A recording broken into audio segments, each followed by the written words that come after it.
সন্ত রামপালজি মহারাজ এমন একজন মহান সন্ত যিনি তার সদ্ভক্তি, তত্ত্বজ্ঞান, করুণা এবং সেবার মাধ্যমে সমাজে এক নতুন দৃষ্টান্ত স্থাপন করেছেন। সন্ত রামপালজি মহারাজের নেতৃত্বে তার সকল সতলোক আশ্রম থেকে সমাজ কল্যাণের অসাধারণ কাজ সমাজকে সোনালী ভবিষ্যতের এক নতুন আশা দেখিয়েছে। সন্ত রামপালজি মহারাজের কাছ থেকে নাম দীক্ষা গ্রহণের পর লক্ষ লক্ষ মানুষের ক্যান্সার, এইডস ইত্যাদির মতো দুরারোগ্য রোগ সেরে গেছে। সন্তজির জ্ঞানে অনুপ্রাণিত হয়ে তার অনুগামীরা লক্ষ লক্ষ ইউনিট রক্তদান করেছেন। সন্তজি লক্ষ লক্ষ বোন ও কন্যার যৌতুক মুক্ত বিবাহ করিয়েছেন। সন্তজি লক্ষ লক্ষ মানুষকে নেশা থেকে মুক্তি দিয়েছেন। কোটি কোটি ভেঙে যাওয়া পরিবার আবার জোড়া লেগেছে। সন্তজির আশ্রমে সমাগমের সময় বিনামূল্যে চক্ষু চিকিৎসা, দন্ত চিকিৎসা প্রদান করা হয়। সন্ত রামপালজি মহারাজ সময়ে সময়ে পরিবেশ রক্ষার উদ্দেশ্যে ব্যাপক পর্যায়ে বৃক্ষরোপণ করেন। সন্তজি অভাবীদের তাৎক্ষণিক ত্রাণ সরবরাহের জন্য অ্যাম্বুলেন্স পরিষেবা চালু করেছেন। সন্তজি তার অনুগামীদের দেহদানের জন্য অনুপ্রাণিত করেন, যাতে মানবতার সেবা এবং চিকিৎসা ক্ষেত্রে উন্নতি হতে পারে। সন্ত রামপালজি মহারাজের সকল আশ্রমে প্রতিটি সমাগমে বিনামূল্যে ভান্ডারার আয়োজন করা হয়, যেখানে প্রতিটি শ্রেণী, প্রতিটি জাতি এবং প্রতিটি ধর্মের মানুষ একসাথে বসে খাবার খায়।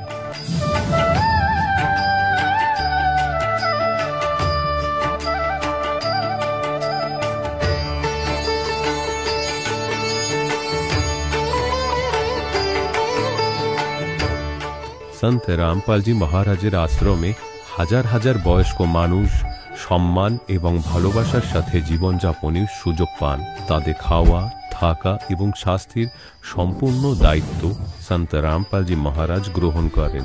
অনাথ শিশুদের জন্য সন্ত রামপালজি মহারাজের সকল আশ্রম কোনো আশীর্বাদের চেয়ে কম নয়। এখানে শিক্ষা, সংস্কৃতি এবং ভবিষ্যতের জন্য উন্নত সুযোগ প্রদান করা হয়। বন্যা হোক, ভূমিকম্প হোক বা মহামারী, সন্ত রামপালজি মহারাজ এবং তার অনুগামীরা সবসময় অসহায় মানুষের জন্য সবার আগে দাঁড়িয়ে থাকেন। কোভিড মহামারীর সময় সন্ত রামপালজি মহারাজের আশ্রম থেকে কোটি কোটি মানুষের জন্য খাবার, ওষুধ এবং জীবন রক্ষাকারী সামগ্রী সরবরাহ করা হয়েছিল। দরিদ্রদের সাহায্য হোক বা কোনো শোষিত ও নিপীড়িত শ্রেণীর অধিকার ও সম্মানের লড়াই, সন্ত রামপালজি মহারাজ সবসময় তাদের কণ্ঠস্বর সরকারের কাছে পৌঁছে দিয়েছেন এবং তাদের যথাযথ ন্যায় বিচার প্রদানে গুরুত্বপূর্ণ ভূমিকা পালন করেছেন। সমাজে আধ্যাত্মিক এবং সামাজিক মূল্যবোধ সম্পর্কে সচেতনতা বৃদ্ধিতে সন্ত রামপালজি মহারাজ প্রতিটি পদক্ষেপে মানবতার সত্যিকারের সেবক হিসাবে প্রমাণিত হয়েছেন। সন্ত রামপালজি মহারাজের জীবন আমাদের শেখায় যে সত্যিকারের সেবা হলো সেই সেবা যা নিঃস্বার্থভাবে করা হয়। আসুন আমরাও সেই মহান সেবার কাজে এই মহান সাধকের সাথে যুক্ত হই এবং সন্ত রামপালজি মহারাজের কাছ থেকে নাম দীক্ষা নিয়ে আমাদের জীবনকে ধন্য করি।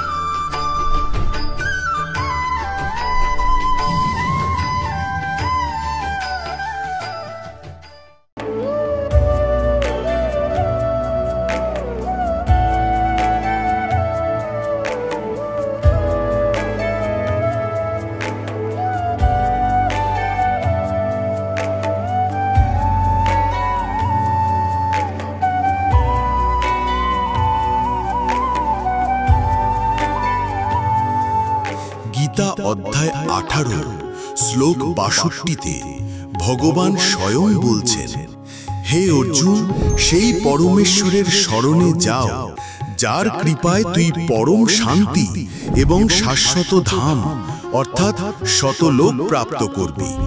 সেই পরমেশ্বর কে? তিনি কোথায় থাকেন? কেমন তিনি জানার জন্য অবশ্যই শুনুন জগৎগুরু তত্ত্বদর্শী সন্ত রামপালজি মহারাজের অমৃত প্রবচন।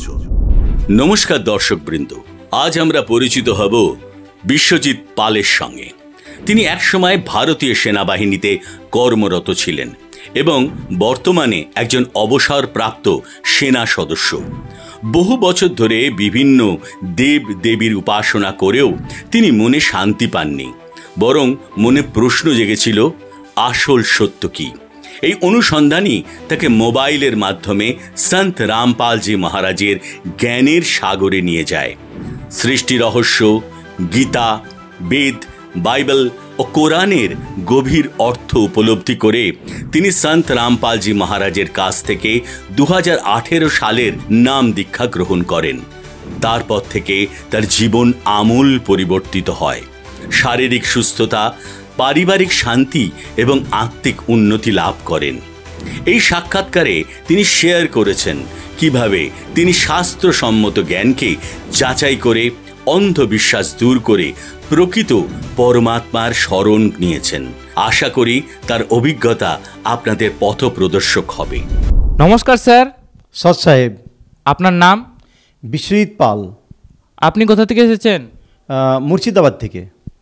স্যার, সন্ত রামপালজি মহারাজের কাছ থেকে নাম দীক্ষা কবে নিয়েছেন? আমি সন্ত রামপালজি মহারাজের কাছ থেকে নাম দীক্ষা 2018 মার্চ মাসে নিয়েছি। স্যার, আপনি কি করেন?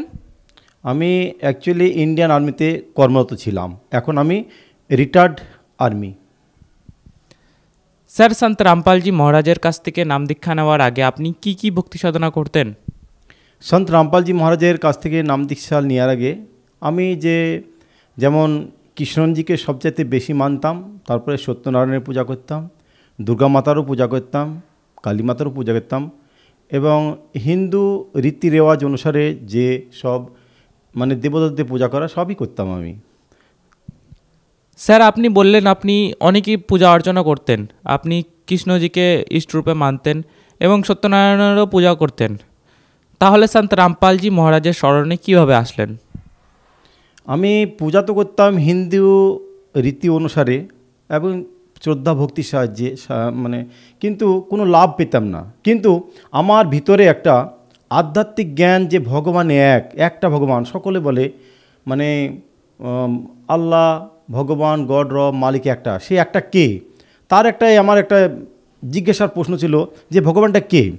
এই জন্যেই আমি এই চেষ্টা করলাম। কিন্তু মোবাইলের মাধ্যমে আমি যেমন ধর্ম সিরিয়াল চলে, মহাভারত যেমন টিভিতে চলতো, Mahabharat serial, Krishna serial, Ramayan serial, এসব দেখতাম। দেখতে আমি মোবাইলে দেখা শুরু করলাম। যখন মোবাইল এলো, মোবাইলে দেখতে দেখতে আমার মনে প্রশ্ন জাগলো যে দেখি তো বেদে কী আছে। তারপর বেদ দেখতে দেখতে তারপর দেখলাম সৃষ্টিরচনা এসছে। তো সৃষ্টিরচনা যে দুর্গা মাতা, যে ভবানী মাতা রূপে, সেই সব।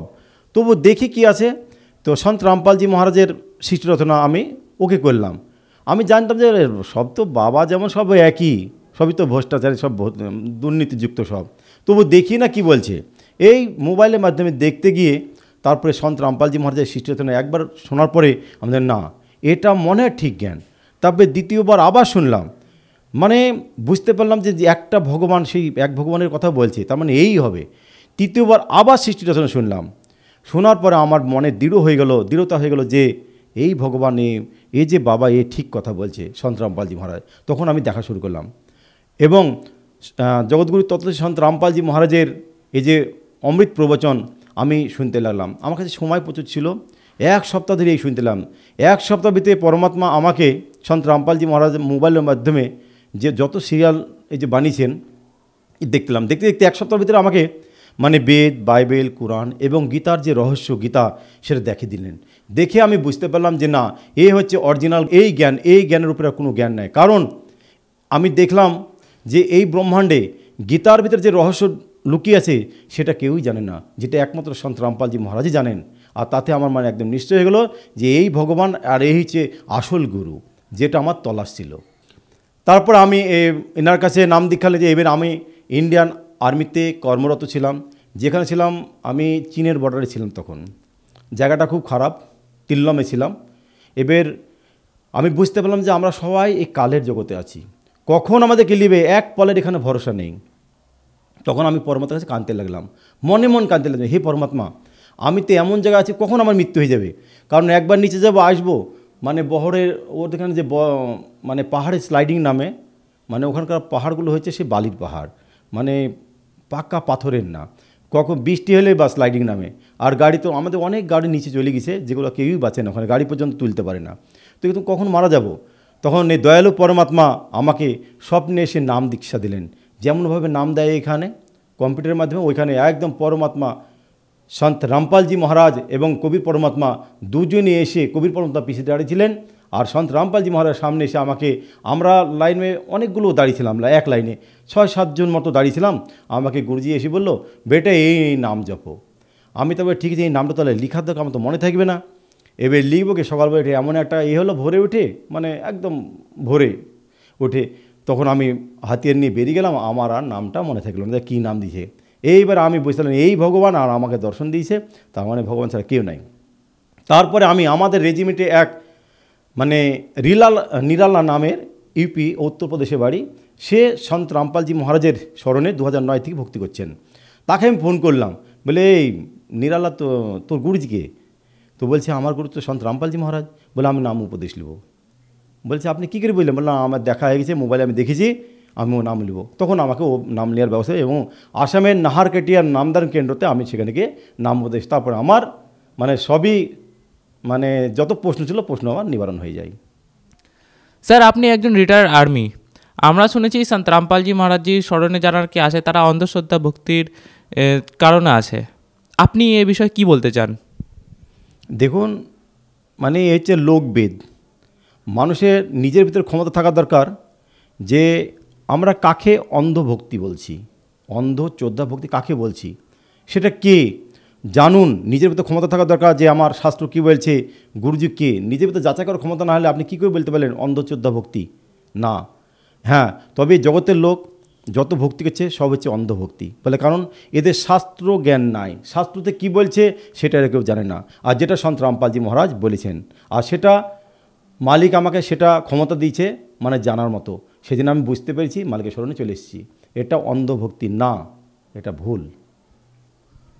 স্যার, তাহলে আপনি কীভাবে বুঝতে পারলেন কি সন্ত রামপালজি মহারাজজি তত্ত্বদর্শী সন্ত? এটা সন্ত রামপালজি মহারাজের তত্ত্বদর্শী সন্ত, সেটা গীতা অধ্যায় 15 শ্লোক নম্বর 1, 2, 3, 4 এইখানে যে আছে ক্লিয়ার দিয়ে আছে, যে তত্ত্বদর্শী সন্ত হবে সে উল্টো বটবৃক্ষ, উল্টো গাছ, যেটা যার মানে শিকড় কে, কাণ্ড কে, ডাল কে, আর পাতা শাখা প্রশাখা কে, সেটা সন্ত রামপালজি মহারাজই একমাত্র বুঝিয়ে দিয়েছেন চিত্র সাহায্যে, যে এর জড় যে শিকড় সেটা হচ্ছে কবির পরমাত্মা, আর যেটা কাণ্ড সেটা হচ্ছে অক্ষর পুরুষ, আর যেটা ডাল হচ্ছে সেটা হচ্ছে খরপুরুষ, আর এই সব যেসব টেনিয়ে আছে ডালগুলো সেটা হচ্ছে তিনদেব আর পাত্তারূপ সংসার। এটা সন্ত রামপালজি মহারাজ শাস্ত্র মানে বেদ বর্ণিত যে আছে সেটাতে বুঝিয়ে দিয়েছেন যে একমাত্র তত্ত্বদর্শী সন্ত হচ্ছে সন্ত রামপালজি মহারাজ, যেটা আজ পর্যন্ত কোনো মুনি ঋষি কোনো দেবতা বলেননি, সেটা যেটা রামপালজি মহারাজই বলেছেন। আর সেই জন্য আমার দৃঢ় বিশ্বাস যে সন্ত রামপালজি মহারাজই হচ্ছেন সেই তত্ত্বদর্শী সন্ত, যেটা গীতা অধ্যায় 15 নম্বর 1, 2, 3, 4 বলছেন। স্যার, সন্ত রামপালজি মহারাজের কাছ থেকে নাম দীক্ষা নেওয়ার পর আপনার কোনো লাভ হয়েছে কি? হ্যাঁ, সন্ত রামপালজি মহারাজের কাছ থেকে নাম উপদেশ নেওয়ার পর আমার অনেক লাভ হয়েছে। আর তার ভিতরে বেশ কয়েকটা লাভ, যেমন আমি বলছি, যেগুলো তো মানে জগতের পক্ষে সম্ভব না, একমাত্র ভক্তি করে। যেমন আমার ডানে সাইড মানে ডিউটি করতে করতে আমার ডানে সাইডে আমার প্যারালাইসিস ধরনের হয়ে গেছিলো, ডাইন থেকে প্রচণ্ড ব্যথা করতো, আমি দাঁড়াতে পারতাম না, যেটা আমি ওষুধও মিরটে খেয়েছি ওই উত্তরপ্রদেশে মিরটে, কিন্তু তাতে আমার আরাম পেতাম যতক্ষণ ওষুধ খেত ততক্ষণ। কিন্তু সন্ত রামপালজি স্মরণের আসার পরে আমার ডানে ঠ্যাঙের যে ব্যথা ছিল সেটা একদম মানে ঠিক হয়ে গেছে, আর এখন আমি ভালো আছি। এছাড়াও অনেক লাভ হয়েছে। পরমাত্মা পল পল রক্ষা করে, এক পল যদি পরমাত্মা আমাদেরকে রক্ষা না করে তো আমরা এই কালে জগতে ভক্তি করতে পারবো না। লাভ যদি আমি বলতে থাকি তো সকাল থেকে সন্ধ্যা হয়ে যাবে, তোমার আমার মানে পরমাত্মা স্মরণে আসার পরে যে লাভ পেয়েছি সেটা তো শেষ হবে না। যেমন গৃহকেলেশ, আমার সংসারে অশান্তি, মানে স্বামী স্ত্রীর পারিবারিক সমস্যা, অনেক ঝগড়া ঝামেলা হতো, সেটা এখন আর হয় না। তারপর আমার জমিলি ঝামেলা চলছিল, পার্সের লোক কেস করেছিল, মানে আমার ঘরে সাধ হয়েছিল না, সাধ করতে দিবে না, সেটাও পরমাত্মা ধীরে ধীরে ধীরে সাধ হয়ে গেছে। এখন আমি সেখানে ভালোভাবে বসবাস করছি, আর কোনো অশান্তি নাই, মানে মানসিক শান্তি সব দিকে, মানে সব দিকেই পরমাত্মা স্মরণে আসার পরে বুঝতে পারবেন, মানে লাভ, একদম বাস্তবিক লাভ পেতে হলে পরমাত্মা যখন এখন জগদ্গুরু তত্ত্ব সন্ত রামপালজি মহারাজ স্মরণে চলে আসেন, তাহলে বুঝতে পারবেন, নাহলে এমনি বলে বোঝানো যাবে না মানুষকে। যে আসবে সে বুঝতে পারবে এই যে লাভ কী আছে, এই হচ্ছে বাস্তবিক সত্য জ্ঞান। স্যার, আপনি বললেন সন্ত রামপালজি মহারাজজির স্মরণে এসে আপনার অনেক লাভ হয়েছে, তাহলে আপনি আমাদের দর্শকদেরকে কি বার্তা দিতে চান? দর্শক বিন্দুকে বার্তা আমি কি দিব, মানে আমার তো দেওয়ার মতো কোনো ক্ষমতা নেই। যা করবেন পরমাত্মা সন্ত রামপালজি মহারাজই করবেন। আমি খালি প্রার্থনাই করতে পারি এ দর্শক বিন্দুর কাছে। আমার একটাই প্রার্থনা যে আপনারা যত তাড়াতাড়ি পারবেন, পরমাত্মা অনেক জ্ঞান দিয়েছেন, অনেক বই লিখেছেন, যেমন জ্ঞানগঙ্গা, গীতাতম জ্ঞান অমৃত, জীবনের পথ, বইগুলো পড়ুন আর শাস্ত্রের সাথে মিলিয়ে দেখবেন এই অরিজিনাল সত্য জ্ঞান, বাস্তবিক জ্ঞান বুঝেন, জ্ঞানের আধারে বুঝে আসেন, তাহলে এই পথে টিকতে পারবেন। তখন আপনি তাতে বুঝতে পারবেন না। আর আপনারা যত তাড়াতাড়ি পারেন অতি শীঘ্র আপনার পরমাত্মা স্মরণে চলে আসেন। নাহলে এ কী হবে, এটা আপনারা পরে আসার পরে আপনারা বুঝতে পারবেন যে সত্যি তাই আমরা ভুল করেছি, পরমাত্মা স্মরণে আগে নামে এসি, আমরা লেট হয়ে গেছি, আগে কেন পরমাত্মা ডাকেনি, এরকম মনে করবেন। কিন্তু যত তাড়াতাড়ি পারেন, আমাদের মতো মানে এদের কথা শুনে না অনেক আপনারা শুনতে পারবেন ইন্টারভিউ, তাতে শুনে দেখবেন একই কথা বলবেন। আপনারা যত তাড়াতাড়ি পারেন আপনার পরমাত্মা স্মরণে চলে আসেন। স্যার, সন্ত রামপালজি মহারাজজির স্মরণে আসার জন্য কি কি করতে হবে? সন্ত রামপালজি মহারাজ স্মরণে আসার জন্যে কিছু করার দরকার নেই। আপনি টিভি দেখবেন কিংবা মোবাইলে দেখতে পাবেন যে ওনার যে সৎসঙ্গ চলে তার নিচে একটা পিলা পট্টি চলতে থাকে, ওতে দেখবেন মোবাইল নাম্বার লেখা আছে আশ্রমের। যে কোনো মোবাইল নাম্বারে একটা নাম্বারে আপনি ফোন লাগাবেন, আপনার সব কিছু আপনার কাছে যেটা নিয়ারেস্ট যে আপনার নামদান কেন্দ্র তার ঠিকানা দেবেন, তাদের সাথে কথা বলে আপনি স্মরণে আসতে পারেন। ধন্যবাদ স্যার। সৎ সাহেব। দর্শকগণ, এখন আপনি শুনলেন সন্ত রামপালজি মহারাজের থেকে দীক্ষা গ্রহণ করে সুখী হওয়া ভক্তের অভিজ্ঞতা। এখন দেখুন জগৎগুরু তত্ত্বদর্শী সন্ত রামপালজি মহারাজের মঙ্গল প্রবচন। এমন প্রমাণিত জ্ঞান পরমাত্মা দিয়েছে কখনো যা স্বপ্নেও চিন্তা হয়নি তোমাদের, আর আজ তোমাদের উপর বর্ষা করে দিয়েছেন এই সত্য জ্ঞানের আর সত্য নামের। তো তোমরা বিশেষ আত্মাগণ পরমাত্মার, তাতে এখানে কেউ দুঃখে আসছে আর কেউ সুখেতেই আসছে। যে দুঃখী প্রাণী আছে তাদের জন্য দুঃখ আশীর্বাদ প্রমাণ হয়ে যাবে একদিন। ওই দুঃখ তো দূর হবেই হবে একদিন, আর পরে দেখবে তোমাদের চোখ থেকে অশ্রু বন্ধ হবে না। হে ভগবান, এই দুঃখ না হলে তো আমরা কখনো আসতামই না এখানে, আমাদের জীবন নাশ হয়ে যেত, কলির নাশ হয়ে যেত আমাদের। আর পরমাত্মা বলেন যে ভক্তি বীজ হো হানসা আর তারও তাসকে কোত্তর বংশা, যে একবার আমার স্মরণে এসে গেছে এই কলযুগের মধ্যে 101 পিঁড়ি পার করে দেবো তার। এখন 101 পিঁড়ি দেখবে।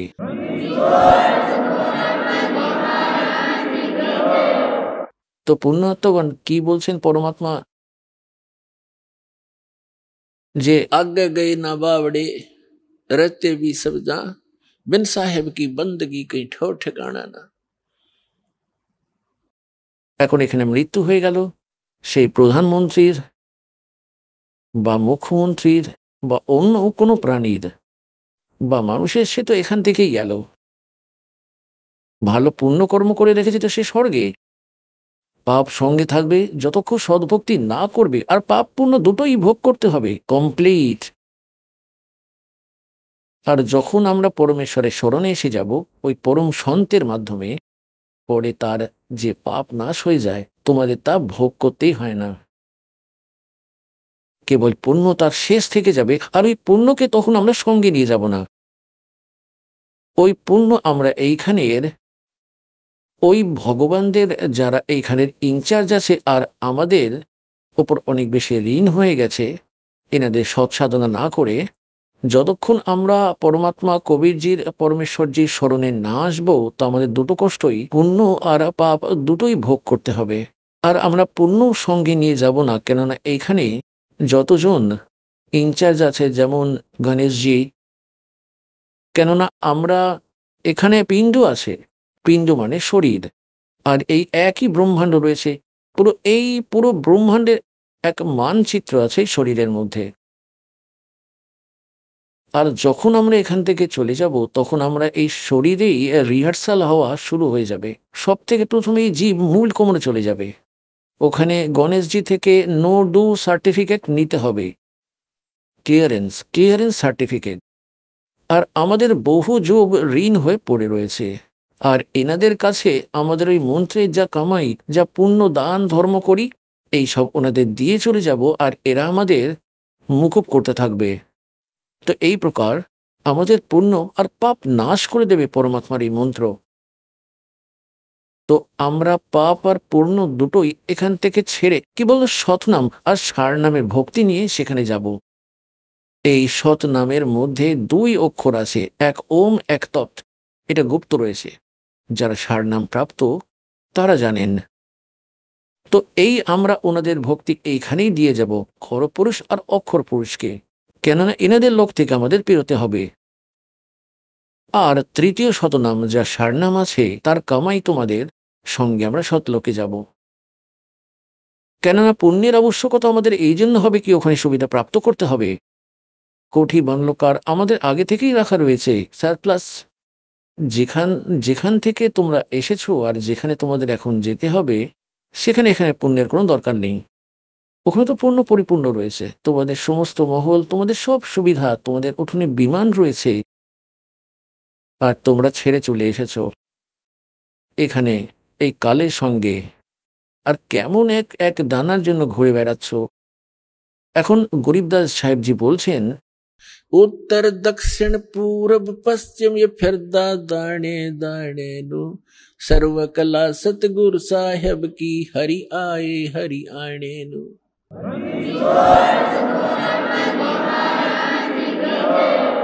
তোমরা এক দানার জন্য কষ্ট পাচ্ছ, ঘুরে বেড়াচ্ছ। পরমাত্মা এখানে হরিয়ানার মধ্যে এসে গরিবদাস সাহেবজিকে তার সাথে নিয়ে সচখণ্ডে গেলেন, আবার ফেরত পাঠিয়ে দিলেন। আর তখন পরমাত্মার সঙ্গে পরিচিত হওয়ার পরে গরিবদাস সাহেবজি বললেন যে সদ্গুরুর স্মরণে আসে তাদের কখনোই কোনো কিছুর জন্য কষ্ট হবে না, বা কোনো জিনিসের অভাবই তাদের থাকবে না। কিন্তু তার সঙ্গে সঙ্গে পরমাত্মা কিছু মর্যাদাও বলেছেন তাদের। তোমাদের এখানে বেশি ধনের কোনো আবশ্যকতাই নেই। যদি তোমরা বেশি ধনই পরমাত্মার কাছে চাও, তো তোমাদের এখনো জ্ঞান সম্পূর্ণই হয়নি। আর ধন চাওয়ার আবশ্যকতা নেই পরমাত্মার কাছে, কোনো কিছুই তার কাছে লুকিয়ে নেই। উনি সবই জানেন যে আমার বাচ্চাদেরকে, আমার প্রিয় আত্মাদেরকে কোন জিনিসের আবশ্যকতা পড়বে, তিনি তার ব্যবস্থা আগেই করে রাখেন। তো এখানে বলছেন যে পহলে গয়ে নবাবড়ে रहते भी सब जहां और बिन साहेब की बंदगी कहीं ठोर ठिकाना ना। তো যখন আমরা নিজের কর্ম অনুসারে স্বর্গে চলে যাই, সদ্ভক্তি না করে, রাজা মরো বা রঙ্ক মরো, মৃত্যুর উপরান্ত তাদের পুণ্য আর পাপ দুটোই সঙ্গে যাবে। পুণ্যের আধারে স্বর্গে যে পুণ্য সমাপ্ত হবে, তখন আবার নরকে। স্বর্গের থেকে আবার বলবে চলো, যেমন এখান থেকে চলো, স্বর্গের থেকে আবার বলবে চলো, আবার নরকে লক্ষ বছর পড়ে থাকলে খারাপ হাল হলো, আবার বলবে চলো। তারপর গাধা হও, গাধার মৃত্যু হয়, আবার বলবে চলো। কুকুরের জনিতে কুকুর মারা গেল, আবার বলবে চলো শুয়োরের জনিতে। তো এখানে বলছেন যে আগে গয়ে না বাবড়ে रहते भी सब जहां और बिन उस सच्चे भगवान की, साहेब की, सत्य पुरुष की भक्ति बिन कहीं ठोर ठिकाना ना। আর তবু আমাদের চোখ বন্ধ, তবু আমাদের ভয় নেই। তাহলে এটা আমাদের বালক বুদ্ধি, আমাদের ওই পরমাত্মার ওই জ্ঞানী, আমরা ওই ভক্তিপথের আর ওই আধ্যাত্মিক জ্ঞানে পরিচিত হওয়ার পরে তবেই আমাদের বুদ্ধি কাজ করতে লাগবে। আর তখন তোমাদের অন্য অস্থিরতা হবে। সেই জন্য তোমাদের সমস্ত ভাই বোনের সন্তানদের, বয়স্কদের দাস বারবার প্রার্থনা করে যে পরমাত্মার ওই জ্ঞানের আধারে তিনি সন্দেশ দিচ্ছেন যে, তিনি বলছেন, ये संसार समझदा नाही, कहंदा श्याम दोपहरे नो, गरीब दास ये वक्त जात है, रोगे इस पैरे नो। ওই মহাপুরুষদের গরিবদাসজি কোনো ভিক্ষা করে খাওয়ার ছিলেন না, না কোনো রুজি রুটি সম্বন্ধিত কোনো পণ্ডিত ব্রাহ্মণ ছিলেন, না কোনো পীর গুরু ছিলেন, মোল্লা কাজীও ছিলেন না, এক কিষাণ ছিলেন, জাট ছিলেন। আর 1400 একর জমি ছিল ওই মহাপুরুষের নিজের খানদান থেকে প্রাপ্ত। আর ওনাকে পরমাত্মা সোজা এসে মিলেছিলেন, শতলোকে নিয়ে গিয়েছিলেন কবির পরমাত্মা। ওই মালিকের সঙ্গে দেখা করার পরে পরমাত্মার ওই বিশেষ প্রিয় আত্মা আমাদের জন্য এক অমূল্য খাজানা ভরে দিলেন গরিব দাসজির গ্রন্থের রূপে। সেই জ্ঞান চোখে দেখা পরমাত্মার থেকে প্রাপ্ত অমৃত বাণীকে তিনি আমাদের জন্য এক অমূল্য রত্ন ছেড়ে দিলেন। এখন এর আধারে এই সব বলা হচ্ছে कि ये संसार समझदा नाही, कहंदा श्याम दोपहरे नु, गरीब दास ये वक्त जात है, रोग इस पैरे नु। আমাদের সঙ্গে কি সব ঘটে চলেছে? কবির সাহেব বলছেন যে, झूठे सुख को सुख कहे ये मान रहा मनमोद, ये सकल चबी ना काल का, कुछ मुख में कुछ गोद। তো ওই মহাপুরুষেরা এগুলো কোনো এমনি এমনি বলে দেননি। এই কথা আমাদের পরমার্থের জন্য, আমাদের ভালোর জন্য, কালের জাল থেকে তোমাদের সতর্ক করে বের করার জন্য এই সত্য জ্ঞান বলেছেন। কি বলেছেন যে, কবির সাহেব कहते हैं झूठे सुख को सुख कहे ये मान रहा मनमोद। আমরা এই মিথ্যে সুখকে সুখ মনে করছি। যেমন একটি ব্যক্তির 3 পুত্রের মধ্যে একজনের মৃত্যু হয়ে গেল, সে এখন খুবই দুঃখী। কেননা পুত্র ছাড়া পুত্রী মারা যায়, কোনো মোষের বাচ্চা মরে যায়, মোটামুটি সেটারও দুঃখ হয়, কেননা পালন পোষণ করেছেন। আর এই পুত্র মারা যায়, পুত্রী মারা যায়, তাহলে দুঃখে বুক ফেটে যায় আমাদের। আমরা নিরুপায়, আর সবার সঙ্গে হয় এখানে। আর তবু আমরা আবার যারা বেঁচে আছে তারা চিন্তা করে যে আমরা মরবো না, আমরা তো ঠিকই রয়েছি, আমরা চাই ঠিক আছি। এই কেদারনাথের ওপর অনেক ব্যক্তি মারা গেল, আমাদের ভাই বোন গেল কালের মুখে। এখন আমাদের দুঃখ হয় ওই কথায় যে ওখানে তারা গিয়েছিল ভগবান পেতে, আর পেল মৃত্যু। দেখো, মৃত্যু তো এখানে এক ফাইনাল, এখানে এক হার্ড অ্যান্ড ফাস্ট রুল, যা হলো ফাইনাল আছে। কি হবে? মৃত্যু তো হবেই, কিন্তু মৃত্যু হওয়ার আগে আমাদের কাছে যদি কিছু যথার্থ ভক্তিধন থাকে, 100 বার হোক মৃত্যু। এখন যেমন আমাদের মৃত্যু হবে, তো আমাদের খুশি হয় ওই কথায়, কেননা আমরা ওই ধন জড়ো করে নিয়েছি। আমরা এই মনুষ্য জীবনের টার্গেটকে, উদ্দেশ্যকে পুরো করে নিয়েছি, যার জন্য এই মাটি আমাদের প্রাপ্ত হয়েছিল। এই মাটি থেকে সোনা বানিয়েছি। আমরা তো অপেক্ষায় আছি যে কবে পেছন ছাড়েই মাটি থেকে, আর চলো নিজের সৎলোকে চলো। কবি সাহেব বলেন যে, যা মরনে সে জগ ডরে মেরে মন আনন্দ, আর কব মর হুঁ কদ পাऊं वो पूर्ण परमानंद। কিন্তু সে কি নিয়ে গেছে বেচারা? ওই নকল সন্তদের দ্বারা ভ্রমিত করা ওই শ্রদ্ধালু, আর ওখানে পৌঁছে গেল ওই কেদারনাথে। ঠিক আছে, যদি ওখানে ভক্তিপথ হতো, পরমাত্মার সদ্ভক্তি হতো, তাহলে আমরাও হাঁটা দিতাম আর স্বচ্ছন্দে মারা যেতাম ভগবানের ভক্তি করতে করতে। কিন্তু সেখানে তো গেল ঢেলা বয়ে নিয়ে, এই দুঃখ আলাদা আমাদের জন্য। তো এখানে পরমাত্মা নিজে বলেছেন, গরিবদাসজি পরমাত্মা থেকে প্রাপ্ত ওই জ্ঞান থেকে, कि बर भी लेन जात है दुनिया, हमरा ज्ञान किन्ह नी सुनिया। তো ওই জ্ঞান ওই মহাপুরুষেরা বলেছেন। তো কবি সাহেব বলছেন যে,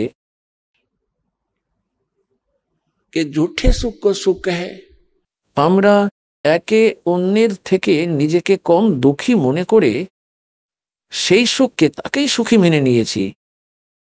যেমন তার 3 পুত্র ছিল, এক পুত্রের মৃত্যু হয়ে গেল, আর মাথা ঠুকে ঠুকে সে কান্না করছে। কেন? ছোট থেকেই লেগে যায় পালন করতে, মাতা পিতা ভালোবাসে, স্নান করায়, কাপড় ধোয়ায়, হ্যাঁ, খাবার খাওয়ায়, নিজের মুখ থেকে বার করে, এই নে পুত্র পুত্রী তুই খেয়ে নে। আর আবার সেটাই কেড়ে নেওয়া হয়, তো দুঃখের তো কোনো কমতি নেই।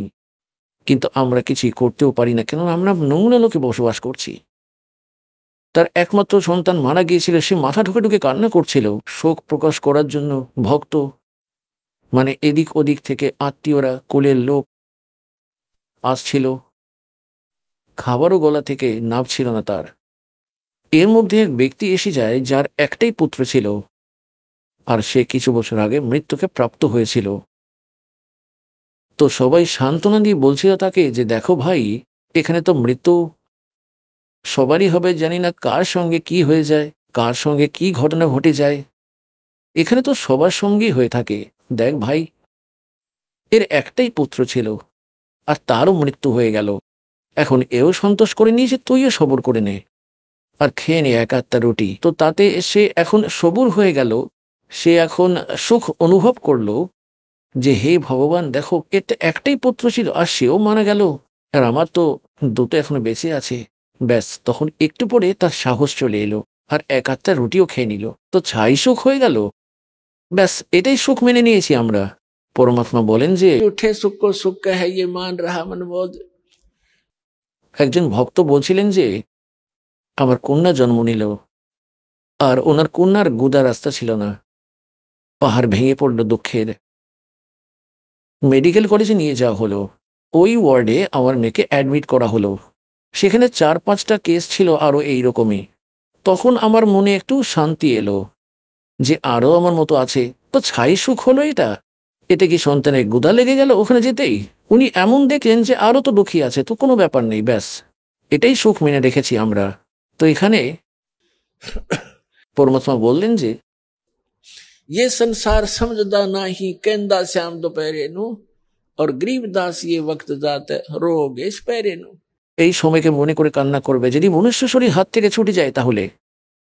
এখন সুখে তোমরা তো জানোই না, কবির ভগবান কবির সাহেব সুখ দেবেন তোমাদের। আর তিনি সুখ কিভাবে দিয়ে থাকেন? একবার যখন তোমরা এই পরমাত্মা স্মরণে এসেইছ, সত্য মনে, সত্য লগনে আর সত্য শ্রদ্ধায়, মর্যাদায় থেকে কিছুদিন ভক্তি করে তো দেখো, তোমাদের মুখের থুতু শুকিয়ে যাবে। এত সুখ তোমরা শোনাবে অন্যদেরকে। আর তোমরা চিন্তা করবে সামনের জন আমাকে ভাবছে যে মিথ্যে কথা বলছে, আর তোমরা সমস্ত সত্য কথাই বলছো। আর সামনের জন মনে করছে হয়তো সে এমন চিন্তা করছে, পাগল আছে, মিথ্যে সব বলছে। কিন্তু তোমরা এখন এই সুখ সাগর পাচ্ছ, সেই পরম পিতা পেয়ে গেছো। গীতা অধ্যায় নম্বর 15 শ্লোক নম্বর 16 আর 17 3 পুরুষ বলেছে, পুরুষ মানে প্রভু, স্বামী, এক খরপুরুষ, এই 21 ব্রহ্মাণ্ডের স্বামী। এ কাল যাতে আমরা রয়েছি, এই কালের লোকে এক ব্রহ্মাণ্ডে 21 ব্রহ্মাণ্ড, এমন এমন এতটাই প্রভু, এতটাই মালিক। এক অক্ষর পুরুষ যে 7 শঙ্খ ব্রহ্মাণ্ডের স্বামী। আর 15তম অধ্যায়ের 16তম শ্লোকে তো 1-2 পুরুষ বলেছে, খরপুরুষ আর অক্ষর পুরুষ। 17তম শ্লোকে বলেছে যে বাস্তবে যিনি শ্রেষ্ঠ ভগবান প্রভু হন, তিনি তো এই দুজন থেকে কেউ অন্যজন আছেন। বলে উত্তম পুরুষ তু অন্য परमात्मा इति उदारता ये लोक चरण आविश्य विवर्ती अवैश्वर। যে উত্তম পুরুষ আছে, পুরুষোত্তম, আসল ভগবান এই দুজন থেকে আলাদা আলাদা, আর ওনাকেই বাস্তবে পরমাত্মা বলা হয়। উনি বাস্তবে পরমাত্মাই হন, উনি শ্রেষ্ঠ আত্মা। পরমাত্মার পরিভাষা কি, ডেফিনেশনটাই বা কি? যার পরমাত্মা, পরমাত্মার অর্থ হলো শ্রেষ্ঠ আত্মা। পরম মানে শ্রেষ্ঠ, আর শ্রেষ্ঠ আত্মা এই কাজ করবে। কারো পা কেটে যাচ্ছে, কারো চোখ নষ্ট হয়ে যাচ্ছে, কেউ অন্ধ হয়ে গেছে, কেউ ক্যান্সারে পীড়িত আছে, কারো ছেলে মারা গেছে, কারো মেয়ে মারা গেছে, কুলের পর কুল নাশ হয়ে গেছে। এখানে জানা নেই কখন মাথায় বাজ পড়ে যায়। তো এটা পরমাত্মার স্থান নয়, এখানে পরমাত্মা নেই যেখানে আমরা রয়েছি। পরমাত্মার পরিভাষা শ্রেষ্ঠ আত্মা, আর শ্রেষ্ঠ আত্মা তিনি হন কেবল সুখ দেন, দুঃখই হয় না ওনার কাছ থেকে। যেমন আমের গাছ হয়, ছায়াও দেয় আর মধুর ফলও দিয়ে থাকে। এই প্রকারে সমর্থ পরমাত্মা কবির ভগবান। আর ওনার স্মরণে আসার পরে তোমাদের ওপর এমন দয়া হবে, তোমরা চিন্তাও করতে পারবে না, এমন সুখ তোমাদের প্রাপ্ত হবে। যেমন তোমরা ভক্তদের অনুভব শুনে থাকো। কালকে তোমরা শুনেছিলে একজন ভক্ত ভোলা ভালা ছিল, আর সে বলছিল যে আমার কোনো ভক্ত, ওখানে কোনো ভক্ত আমায় বলেছে যে এমন এমন দেবদেবীর পূজা করতেই নেই, এক ভগবান ওনারই ভক্তি করো। তখন আমি গালাগালি দিয়েছি, অনেক অপশব্দ বলি যে আমাদের পূজা ছাড়িয়ে দেয়। আর তখন দয়া করলেন দাতা, পুস্তক পড়লাম, কোনো প্রকারে আবার ফিরে আসলাম এখানে। এখান থেকে আবার ফিরে গেলাম, মোবাইল ওখানে বন্ধক রেখে আসলাম 1000 টাকায়। আর দাতা আবার দিলেন, যেতেই 1000 টাকার নোট ভরিয়ে দিলেন, বলে ধর ভাই। পরমাত্মা বলেন যে চারো युगों में देख ले हमने किसका रखा मार, द्रव सुता को दिन ने लीर जाके अंत बढ़ाए चीर। তো এই এক পরমাত্মা ওই কারণে প্রসন্ন হন যে এই প্রিয় আত্মা আমার ওখানে যাওয়ার জন্য আর কতই না অদ্ভুত করে দিলেন। পয়সা নেই আর তবুও সংঘর্ষ করতে করতে আসছে। তো বলেন যে নুক্তে উপর ওই নুক্ত ছিল তার, নুক্তে উপর জায়গা রে করোড় করম জল যা তোমারে। আবার জ্যোতির জন্য পয়সা নেই, ভগবান নিজে গিয়ে 1 কিলো ঘি দিয়ে আসেন তাকে, যে নে ভাই তোর বাড়ির লোক পাঠিয়েছে। আমরা আগে অনেক শুনতাম যে নার্সিজির আঁচল ভরে নিয়েছেন, নার্সিজির হুন্ডি দিয়েছেন, এখানে রোজ দিচ্ছেন সতলোক আশ্রম পরওয়ালা থেকে নাম প্রাপ্ত প্রাণীদের ওই কবির ভগবান।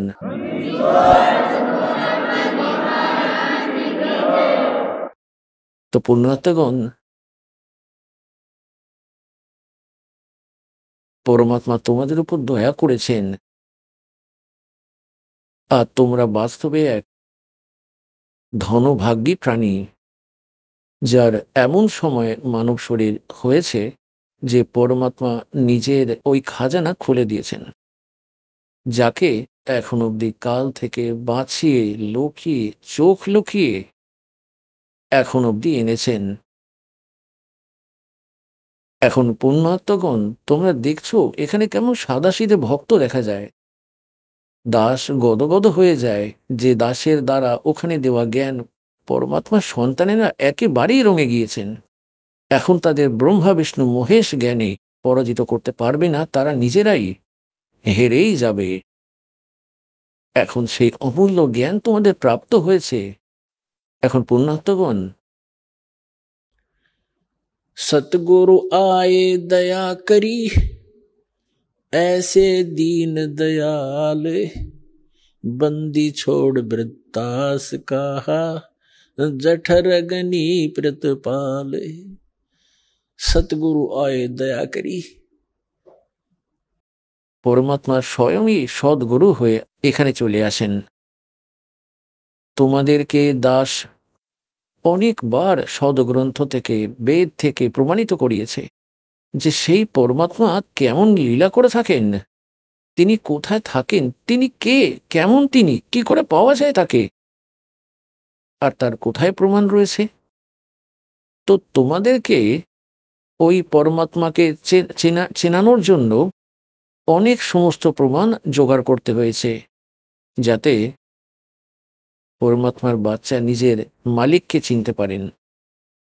সদগ্রন্থ থেকে প্রমাণিত করেছি, যেই সদগ্রন্থকে আজ অবধি আমরা শিরোধার্য মানতাম আর সদবিদ্যার পুস্তক মানতাম, বেদ থেকে, গীতা থেকে, কুরআন থেকে, বাইবেল থেকে, গুরু গ্রন্থ সাহিব থেকে,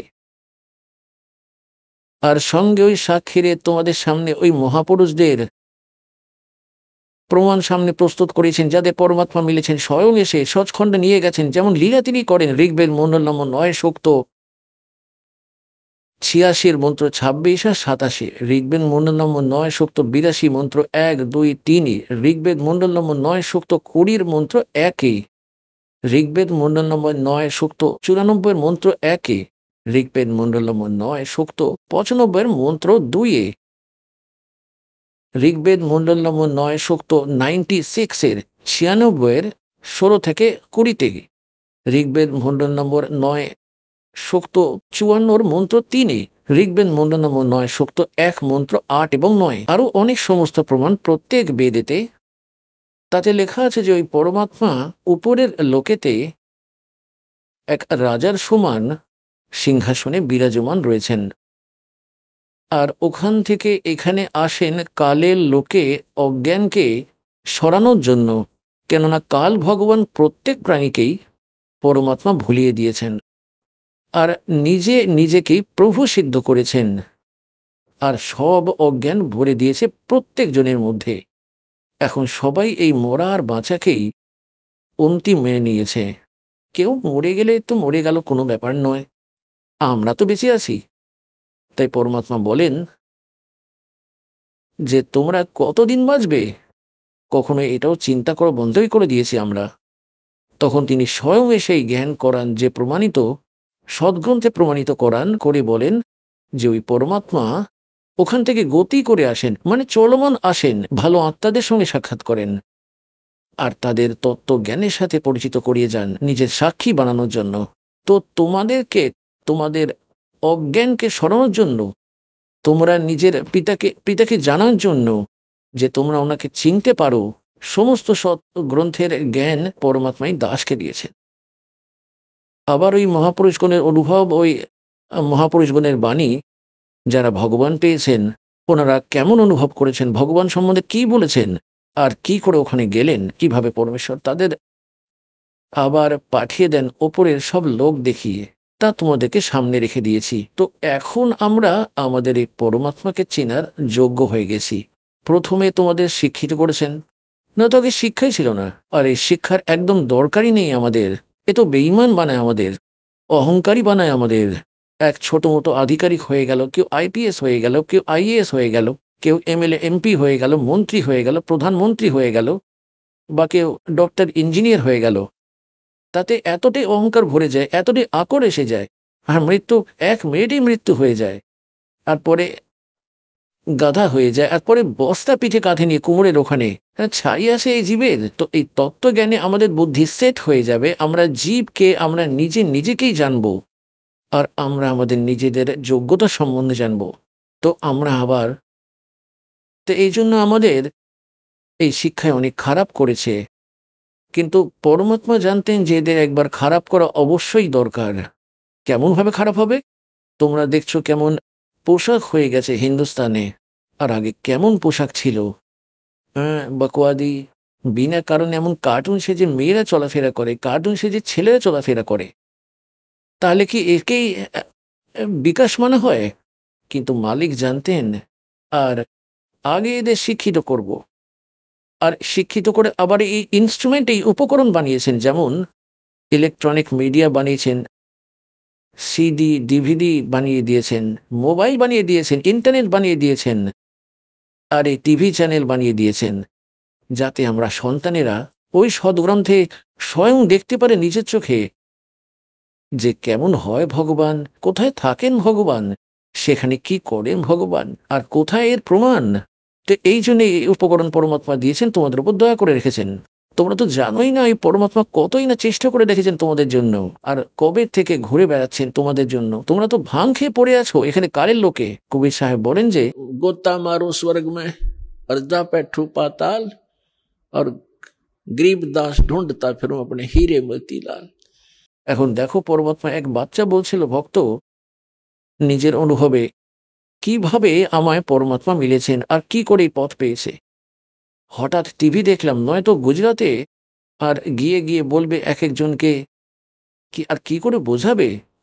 এখন যেমন তোমরা কাউকে বোঝাতে যাও, 100 বাদ বিবাদ করে তোমাদের সঙ্গে আর উঠে চলে যায়। এখন টিভির সামনে বসে গেল, ঠিক আছে, টিভির সামনে বসবে, 1 ঘন্টা 1/2 ঘন্টা সৎসঙ্গ চলবে, তখন সে ওনার সঙ্গে কথা তো বলতে পারবে না, না বিবাদ করতে পারবে, বিবশ হয়ে তা শুনবে, তাতে গালি দিয়ে যদি বা শোনো। এখন শুনতে তো হবেই, আর শুনলে তো ভেতরে প্রবেশ করবে, এটা তো অনমোল জ্ঞান। তো পুণ্যাত্মাগণ, ওই পরমাত্মা তোমাদের জন্য অনেক কিছু করে রেখেছেন। তোমরা বালক আছো, কালের লোকে ফেসে পড়ে আছো, তোমরা নিজের দুঃখের সম্বন্ধে জানো না, কিন্তু তোমাদের পিতা জানেন। তো এখান থেকে বেরোনোর জন্য ওই পরমাত্মা এই সময়কে সিলেক্ট করেছিলেন, এই টাইম সিলেক্ট করেছিলেন মধ্যপিরির কলিযুগের মধ্যে। আর তখন পরমাত্মা বলেছিলেন যে যখন 5505 বছর কলিযুগের হয়ে যাবে, তখন আমি আসবো। স্বয়ং আসেননি, দাসকে পাঠিয়েছিলেন। এখন প্রধানমন্ত্রী আসুক, বা প্রধানমন্ত্রী নিজের কোনো সেক্রেটারিকে পাঠিয়ে দিক ফুল পাওয়ার দিয়ে, তাই তাকেই প্রধানমন্ত্রী মনে করা উচিত। ওনার বচন শক্তিতে প্রধানমন্ত্রীরই কাজ করবে। তো এই দাসকে পাঠিয়েছেন পুণ্যাত্মাগণ। সমস্ত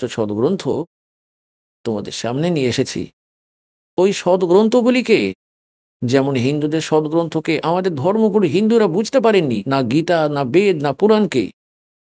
অদ্ভুত সব উল্টো পাল্টা কথা বলতো, আর নাম এইগুলোরই করতো যে আমরা বেদ থেকে, পুরাণ থেকে আর শ্রীমদ্ ভগবদ গীতা থেকে তোমাদের জ্ঞান শোনাচ্ছি। এদের জানা ছিল না বেদ, গীতা আর পুরাণের। এখন তো তোমাদের সম্মুখ হয়ে গেল, যারা এই জ্ঞান শুনে রেখেছে তাদের তো ক্লিয়ার হয়ে গেছে, যারা এই তো কাকর বয়ে বেড়াচ্ছে।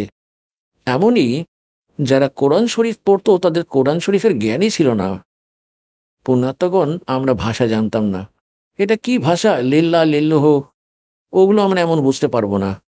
এটা বিচার করার কথা যে এই বীর সাহেবের দেওয়া বুদ্ধি এই দাসের। আমি জানতাম আমার কতটা বুদ্ধি ছিল। এখন আমি জানি যে পরমাত্মার দেওয়ায় তিনি সবকিছুই তিনি করেছেন।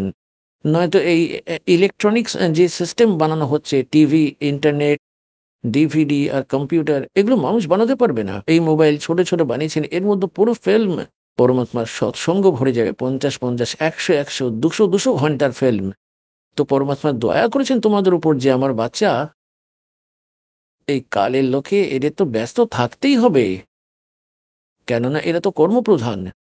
আর সৎ লোকে কর্মপ্রধান নয়, ওখানে তো আনন্দই আনন্দ। তোমাদের সমস্ত শোক তোমাদের কাছে উপলব্ধ থাকবে। তো এই জন্য পরমাত্মা এই জীবের কল্যাণার্থে এই সব কাজ করেছেন। যেমন পরশু এক ভক্ত কাল নিজের ইন্টারভিউতে বলছিল নিজের অনুভবে যে আমরা রাজস্থান থেকে আসি, আর রাজস্থান থেকে তখন আমাদের প্রায়, যখন আমরা ট্রেনে ফিরে যাই সৎসঙ্গ শোনার জন্য, তো হিসার থেকে যোধপুর যাওয়ার জন্য ট্রেন ওখানে খালি হয়ে যায়। আমরা সব ভক্ত ট্রেনে উঠে বসে যাই। আর ওই সময় দেখো দৃশ্য, কেউ নিত্য নিয়ম করছে, কেউ মন্ত্র করছে, কেউ পরমাত্মার চর্চা করছে, কেউ ভোজন করছে, ভগবানের ওখান থেকে প্রসাদ নিয়ে যায়। আর যখন চর্চা চলে ওখানে বসা কোনো ভক্ত তার মধ্যে এসে বসবে, অন্য যাত্রী হবে, তো ওনার ওপরেও ওই সব প্রভাব পড়বেই। ওই বাণীর পুরো বাতাবরণে এখন প্রবেশ করবে। আর যেমন যেমন কিছু এমন পাপ হয় মানুষের, পরমাত্মার বাণী শোনা মাত্রই কম হয়ে যায়, আর তখন তার চেতনা হয়। যেমন যদি কাউকে সাপে কাটতো, তো আগে আধ্যাত্মিক ট্রিটমেন্ট করা হতো, তো তাকে গার্ডু যারা হতো, যারা ঝাড়ফুঁক করতো, বিষ নামানোর জন্য এক মন্ত্র বলতো। যাকে সাপে কামড়েছে সে তো অচেতন পড়ে আছে, সে না ওই মন্ত্রের ল্যাঙ্গুয়েজ জানে, না তো সে তা শুনতে পাচ্ছে। আর তবু ওই গার্ডু যে হয়, বিষ নামানোর ওই মন্ত্রকে বারবার উচ্চারণ করত, যার কারণে ওই বাণীতে ওই বিষ নেমে যেত সাপের। আর তখন তার চেতনা এসে যেত, না সে শুনতে পাচ্ছিল, নাই তার ভাষা জানতো যে কি বলছে, আর তবু এর প্রভাব করে দিল। ঠিক এই প্রকারে ওই মন্ত্র হলো ওই পরম পিতার। তোমাদের কাল ভগবান ছোবল মেরে রেখেছে অজগর, এর বিষ এই মন্ত্র ওই পরমাত্মার বচনে ওই অতিরিক্ত কেউ নামাতেই পারবে না। তো এই বাণী যা পরমাত্মার এই কালের বিষ নামানোর জন্য তোমরা অচেত হয়ে পড়ে আছো এই নোংরা লোকে, না এটা থাকার স্থান। 1 মিনিটে না জানি কোথাও বিড়ি পড়ে যায়, আর এক টুকরোর জন্য সারাদিন ধাক্কা খেয়ে ঘুরে বেড়াতে হয়, মিথ্যে কথা বলে, বিয়াবাটি করো, জানি না কি কি অন্যায় করে বেড়াতে হয়, পাপ ভুগতে হয়, কুকুর হয়ে মাথায় পোকা পড়ে তোমাদের। তো এই যে বাণী পরমাত্মাই সাধন দিয়েছে তোমাদের, মোবাইল বুড়োরা দেখুক বা বালকরা, সবার পকেটে বোন বেটিদের কাছে হয়ে গেছে। আর এর মধ্যে তো আগে সব উল্টো পাল্টা ভরা থাকতো, ফিল্ম রাখা হতো, উল্টো পাল্টা রাখা হতো, আর এখন পরমাত্মা বাণী চলে এর মধ্যে। এই বাণী যেমন কেউ জমিতে গিয়েছে, যাওয়ার সময় চলছে, মাঠে যাচ্ছে, কিষান আছে, মজদুর, চল ওখানে করবো নিত্য নিয়ম, মোবাইল তো আছেই পকেটে, কাজ করছে, মোবাইল অন করা আছে, কাজও করছে, নিত্য নিয়মও চলছে, মন্ত্র করছে, কানে লিড লাগানো আছে। আজকাল তো 100 সিস্টেম দিয়েছেন দাতা। তো এর প্রভাব পড়বে সবার উপরে। যেমন কিষান হাল চালাচ্ছে, বীজ বপন করছে, একজন তো তামাকও খেতে খেতে একসঙ্গে বিড়িতে গরু পান করে, এক তো তামাক যা বাসনা সেটাই জাগবে, আর একজন ভগবানের ভক্ত পরমাত্মার মন্ত্র করতে করতে বীজ বপন করছে, ওই যে খাবে তার উপর প্রভাব পড়বে। যে ওই অন্যকে খাবে। এই প্রকারে যে বাণী বাতাবরণে বাণী ছড়াচ্ছে, বিস্তার পাচ্ছে বাণী, পরমাত্মা বাচ্চা বাচ্চা জনে জনে সব ওই চর্চা করছে। কেউ বাণী চলছে, राम नाम रटते रहो जब तक घट में प्राण, कदे दीन दयाल के बनक पड़ेगी कान। তো ভক্তের বাচ্চারাও এই বাণী বলবে, আর আশেপাশে বাচ্চাদের উপরে এই প্রভাব পড়বে। তো এই প্রকারে পরমাত্মা বলেছেন যে এই কলিযুগে পুরো সৃষ্টি এই শতনামকে প্রাপ্ত করবে, আর সবাই ভক্তি করবে আমার বাচ্চা, আর সবাই পার হয়ে যাবে। বলো সদ্গুরুদেব কি।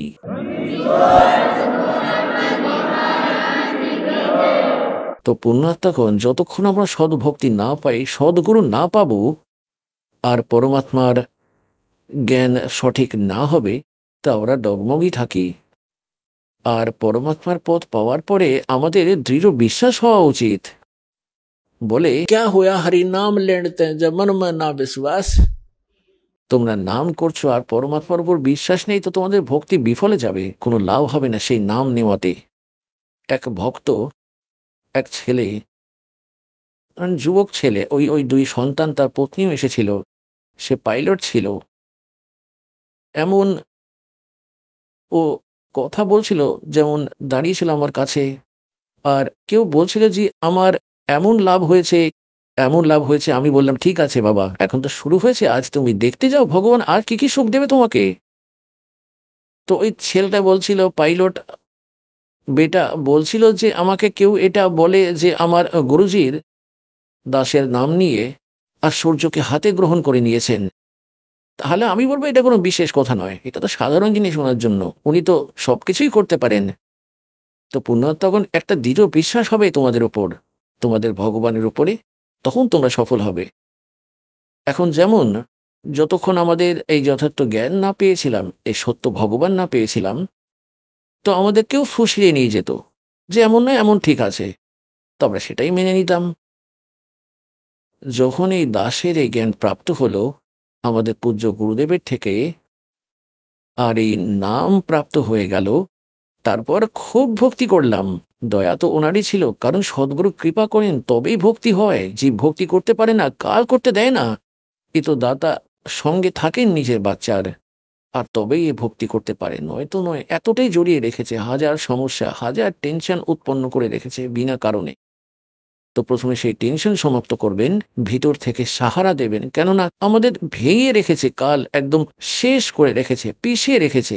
এখন অনেক দিন তো তোমাদের মন খুলবে যে সত্যি ভগবান এই সুখ হয়েছেন, এটাও হয়ে গেছে, আর পরে গিয়ে মন দৃঢ় হয়ে যাবে। তো সময় অবশ্যই লাগবে, কিন্তু এইসব এখনই করেই ছাড়বেন। তো আগে এই দাসকে কেউ ডগমগ করে দিত, জ্ঞান কতটা ছিল না, আর কেউ দুটো কথা এদিকের ওদিকের বলতো, আমরা চিন্তা করতাম যে এই হবে ভাই, এটা এমনই ঠিক হবে হয়তো। তাই এখানে পরমাত্মাও বলেন কবির সাহেব যে জ্ঞান সম্পূর্ণ হওয়া নেই और हृदय नहीं छदाया, ये देखा देखी भक्ति का रंग नहीं ठहरा। যতক্ষণ আমাদের হৃদয়ে এই জ্ঞান না টিকবে গিয়ে, মানে কলিজাতে কষক তৈরি হবে না এই সত্যতার, তো আমাদের যে কেউ ভুলিয়ে নিয়ে যাবে। এখন আপনি শুনলেন সন্ত রামপালজি মহারাজের মঙ্গল প্রবচন। আসুন এখন শুনি সন্ত রামপালজি মহারাজের থেকে নাম দীক্ষা গ্রহণ করে এবং সদ্ভক্তি করে আশ্চর্যজনক লাভ অর্জনকারী অনুগামীদের অভিজ্ঞতা। নমস্কার দর্শকবৃন্দ, আজ আমরা এক অনুপ্রেরণামূলক গল্প শুনতে চলেছি শিশির দাসের কাছ থেকে। তিনি একসময় হিন্দু ধর্মের বিভিন্ন দেবী দেবতার উপাসনা করতেন এবং নানা পূজা পদ্ধতির অনুসারী ছিলেন, কিন্তু কঠিন শারীরিক অসুস্থতা ও জীবনের সংকটে পড়ে তিনি নতুন এক পথের সন্ধান পান। তারই মেসমশায়ের পরামর্শে তিনি সন্ত রামপালজি মহারাজের শরণাপন্ন হন এবং নাম দীক্ষা গ্রহণ করেন। প্রথমে কেবল সুস্থ হওয়ার আশায় এই পথ বেছে নিলেও ধীরে ধীরে তিনি উপলব্ধি করেন যে গুরুজির দেওয়া জ্ঞান শুধুমাত্র তার শারীরিক কষ্টই নয়, বরং তার অভ্যাস ও জীবনধারার আমূল পরিবর্তন ঘটিয়েছে। গুটকা, মদ, মাংস সহ সমস্ত আসক্তি থেকে মুক্তি পেয়ে আজ তিনি এক শান্ত ভক্তিময় জীবনের পথ অনুসরণ করছেন। আসুন তার মুখ থেকে শুনি এই অভিজ্ঞতার কথা। নমস্কার স্যার। সৎ সাহেব। আপনার নাম? আমার নাম শিশির দাস। স্যার আপনি কোথা থেকে এসেছেন? আমি পুরুলিয়া জেলা থেকে এসেছি। স্যার, সন্ত রামপালজি মহারাজের কাছ থেকে নাম দীক্ষা নেওয়ার আগে আপনি কি কি ভক্তি সাধনা করতেন? আমি গুরুজির কাছে নাম দীক্ষা নেওয়ার আগে আমি যে সমস্ত দেবদেবতা আমাদের আছে হিন্দু ধর্মে, প্রায় সমস্ত দেবদেবতারই, আরও অন্যান্য যে দেবদেবতারা আছে যেমন কালী পুজো, দুর্গা পুজো, মনসা পুজো, শিব পুজো, সমস্ত পূজাই করতাম। এই যে সরস্বতী পুজো এটাও করতাম। এবং শিব, আমাদের গ্রামে বৈশাখ মাসের শিব পূজা হয়, সেখানে ব্রত করতাম, শিবরাত্রি ব্রত করতাম, রাধাকৃষ্ণের সাধনাও করতাম, এমনকি সমস্ত কিছু দেবদেবতার এই পূজা প্রার্থনা করতাম আমরা। স্যার, আপনি যখন এত সাধনা করতেনই, তাহলে সন্ত রামপালজি মহারাজজির স্মরণে আসার কি কারণ হলো? হ্যাঁ, আমার এই বিশেষ কারণ একটাই যে আমি যখন মানে খুব গভীরভাবে অসুস্থ হয়ে পড়ি, যে আমার বুকে একটা অসংখ্য যন্ত্রণা হচ্ছিল।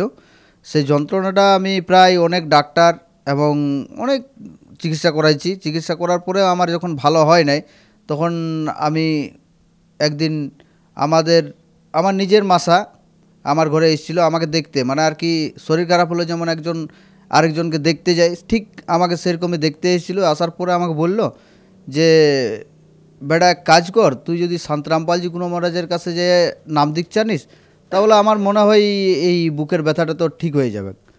তাতে আমি চিন্তা ভাবনা করে দেখলাম, বলে ঠিক আছে মাসা, একবার যাব, কারণ আমি তো অনেক জায়গা ঘুরেছি, একবার এখানে যেতে তো আমার কোনো দোষ নাই, কারণ আমি তো এমনিতেই কালী মন্দিরে গেছি, দুর্গা মন্দিরে গেছি, মা মনসা মন্দিরে গেছি, সমস্ত জায়গায় ঘুরেছি, কিন্তু কেউ কিচ্ছু আমার লাভ দিতে পারে নাই।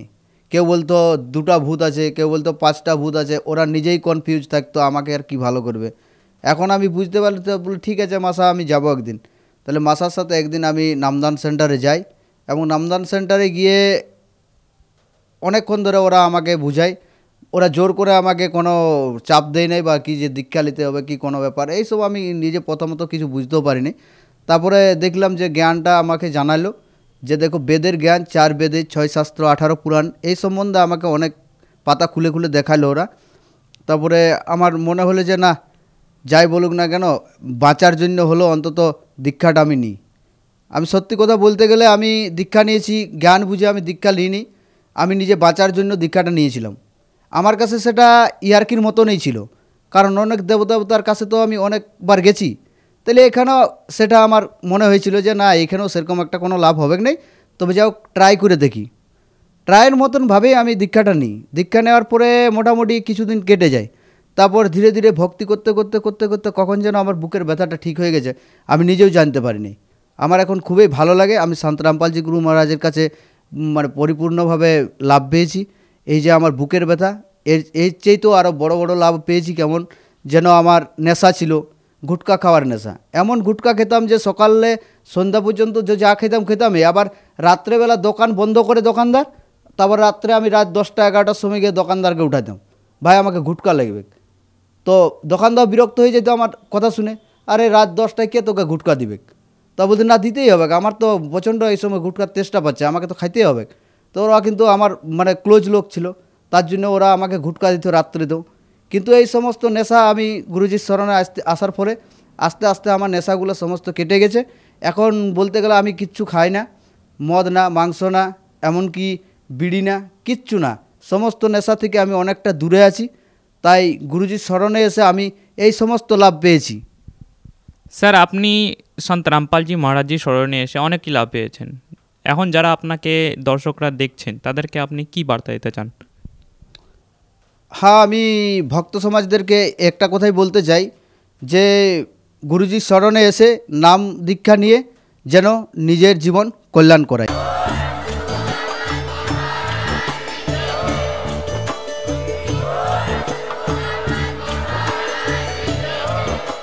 আপনারা শুনছিলেন জগৎগুরু তত্ত্বদর্শী সন্ত রামপালজি মহারাজের মঙ্গলময় প্রবচন।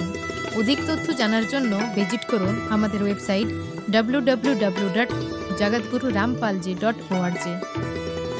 সন্ত রামপালজি মহারাজের শুভাশীর্বাদে সম্পূর্ণ বিশ্বে 500-এরও অধিক নাম দীক্ষা কেন্দ্র আছে, যেখানে সন্ত রামপালজি মহারাজের দ্বারা অনলাইনে সম্পূর্ণ বিনামূল্যে নাম দীক্ষা দেওয়া হচ্ছে। আপনার নিকটবর্তী নাম দীক্ষা কেন্দ্রের ঠিকানা জানার জন্য যোগাযোগ করুন 91888291 4911-4911